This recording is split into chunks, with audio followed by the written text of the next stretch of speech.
Hello and welcome to Barb Talks. Today we're going to make coconut curry lentils, and we are going to start with the food that's here. We've got to mix together.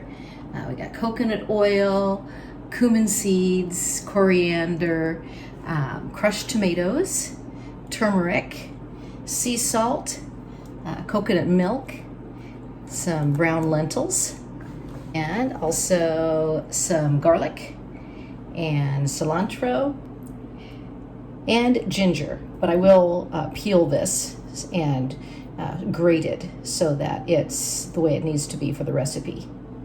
It starts with melting the coconut oil. So we're going to melt the coconut oil. When the 2 tablespoons of coconut oil is melted, then we add in 1 tablespoon each of cumin seeds and coriander seeds.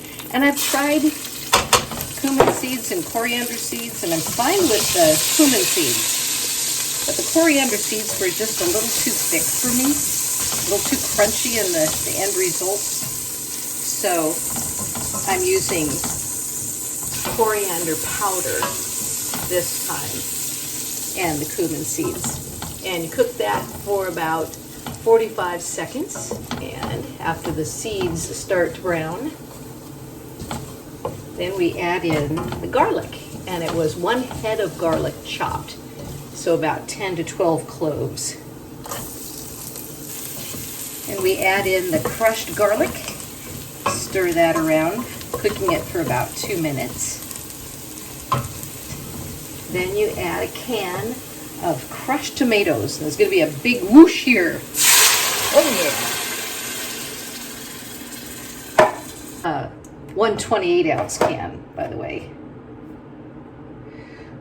And then we also add in the ginger, about 2 tablespoons of chopped, or I say shredded ginger, because it has to be really shredded. If you just kind of chop it into little chunks, it isn't as, it doesn't spread the flavor around as much.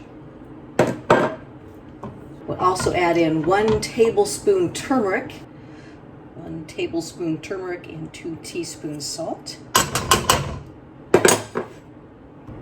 And you stir the pot a few times and let that cook for about 5 minutes. Then you'll add the lentils. And to 1 cup lentils, what I usually do is I kind of wash the lentils beforehand. So sometimes they end up kind of growing a little bit, but it's still officially 1 cup lentils. And then you can, this is optional, but you could put 1 to 2 teaspoons of cayenne powder if you wanted to. Well, I don't use cayenne powder. That's a little too spicy for me. But what I really enjoy is curry powder. And this is a product from Trinidad and Tobago, which is where my son-in-law is from.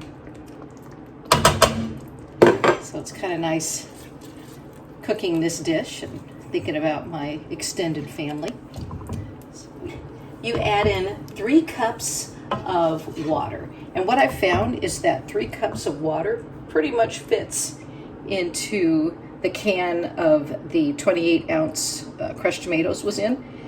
And that way I get all the tomato juice out of it by pouring the water in from the can.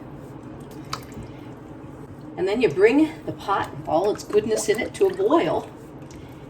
And after it boils, you reduce the heat to low, cover the pot, and let it simmer for 35 to 40 minutes or until the lentils are soft. So once the lentils are soft and the curry's thick, time to add the coconut milk. So we've added the coconut milk. And then you can also add a handful of cherry tomatoes at this point. And I don't have any cherry tomatoes on hand, but what I'm going to do is just add some diced canned tomatoes so that I can just add that last little bit of tomato-y flavor in there. And then bring the pot back to a simmer. And yeah, my son-in-law, to finish that conversation, my son-in-law was born in Trinidad and Tobago, but he is now a U.S. citizen, so he is an American. So after we've added the coconut milk and the cherry tomatoes or diced organic tomatoes from a can, and then you turn off the heat and you add in the cilantro. Oh, it's so pretty. And it tastes amazing. You just end up with an amazingly delicious pot of nom. So welcome to the fall season. That's when I usually make this, fall, winter. It's such a hearty meal with some bread and maybe a little bit of fresh fruit, but it's just amazingly delicious.